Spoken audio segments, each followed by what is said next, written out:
আসসালামু আলাইকুম। Learn basic finish with Bangla পেজে আপনাদের সকলকে স্বাগতম। লাস্ট ভিডিওতে আমি ভোকালি হারমোনিয়ার কয়েকটি এক্সারসাইজ আপনাদেরকে দিয়েছিলাম।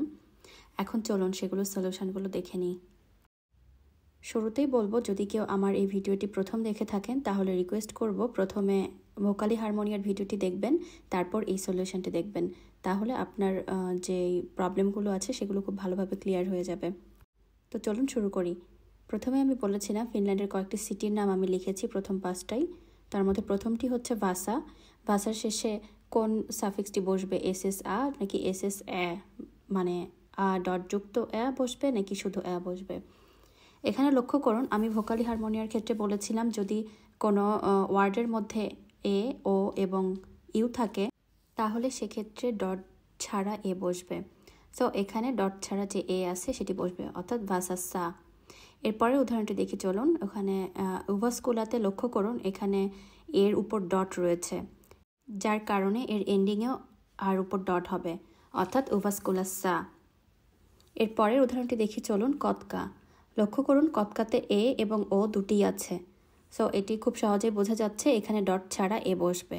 এরপর পরিতেও ও রয়েছে, যার কারণে এখানে ডট ছাড়া এ বসবে। এবং কৌবলাতেও ও রয়েছে এবং উ রয়েছে এবং আ রয়েছে, অর্থাৎ এ, ও, ইউ তিনটি এই ওয়ার্ডের মধ্যে আছে, যার কারণে এখানেও ডট ছাড়া এ বসবে। সো কৌবলা সা। সহজভাবে যদি বলি, কোনো ওয়ার্ডের মধ্যে যদি এ, ও এবং ইউ এর একটি, দুইটি বা তিনটি থাকে সেক্ষেত্রে আমরা ডট ছাড়া এ বসাবো, এবং এই তিনটির কোনোটি না থাকলে সেখানে আমরা ডটযুক্ত এ বসাবো। এবার চলুন খাবার রিলেটেড যে 5টি এক্সারসাইজ রয়েছে সেগুলো দেখে নিই। প্রথমটি আছে কাহভি আ। এখানে ডট যুক্ত এ বসবে নাকি ডট ছাড়া এ বসবে। লক্ষ্য করুন এ, ও, ইউ এর মধ্যে যে কোনো একটি থাকলেই আমরা বলেছি ডট ছাড়া এ বসাবো। সো কাহভিতে এ রয়েছে, যার কারণে এর এন্ডিংয়েও ডট ছাড়া এ বসবে। এর পরের উদাহরণটি হচ্ছে মাইতো আ। এখানেও এ রয়েছে এবং ও রয়েছে, যার কারণে এখানেও ডট ছাড়া এ বসাচ্ছি। একইভাবে লক্ষ্য করুন ইয়াতেলোতে কিন্তু আমাদের ডটযুক্ত এ রয়েছে এবং ও এর উপরও ডট রয়েছে। স্বাভাবিকভাবে কোনো কিছুতে ডটযুক্ত কিছু থাকলে আমরা তার এন্ডিংয়েও ডটযুক্তই এ বসাবো। এরপরে কাক্কুতে রয়েছে এ এবং ইউ, যার কারণে এখানে ডট ছাড়া এ বসাবো। একইভাবে সকেরিতে ও রয়েছে, যার কারণে ডট ছাড়া এ বসাবো। এখন আপনাদের প্রশ্ন হতে পারে কাহাভি মানে কফি এবং মাইতো মানে দুধ, কেন এই শব্দগুলোর শেষে আমি আ বসাচ্ছি।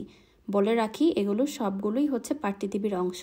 আমি যখন পাট্টিতিবির উপরে লেসন শেয়ার করব তখন আপনারা খুব সহজেই বুঝতে পারবেন। চলুন এবার শিখে নিই কোনটার মানে কি।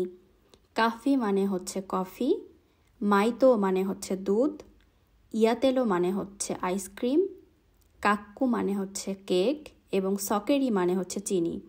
আমি আপনাদের সুবিধার্থে পাশে বাংলায় লিখে দিচ্ছি। মনে রাখবেন কাহভিয়ানা, কাহভি মানে কফি, মাইতো মানে দুধ, ইয়াতেলো মানে আইসক্রিম, কাক্কু মানে কেক এবং সকেরি মানে চিনি। আপনি যদি কোনো গ্রোসারি শপে কোনো কিছু কিনতে যান, সেখানে কিন্তু ইংরেজি বা বাংলা কোনোটিই লেখা থাকবে না। আপনাকে ফিনিশ এই লেটারগুলো দেখে বুঝতে হবে কোনটি কী। এই কারণে দৈনন্দিন ব্যবহারের ক্ষেত্রে এই ওয়ার্ডগুলোর মানে জানা খুবই গুরুত্বপূর্ণ। আমি এই কারণে পাশে বাংলা দিয়ে লিখে দিয়েছি। আশা করি ভিডিওটি আপনাদের ভালো লেগেছে। তারপরও আপনাদের কোনো মতামত থাকলে আমাকে কমেন্ট করে জানাবেন। নেক্সট ভিডিওতে আবার দেখা হবে। সে পর্যন্ত ভালো থাকবেন, সুস্থ থাকবেন। আল্লাহ হাফেজ।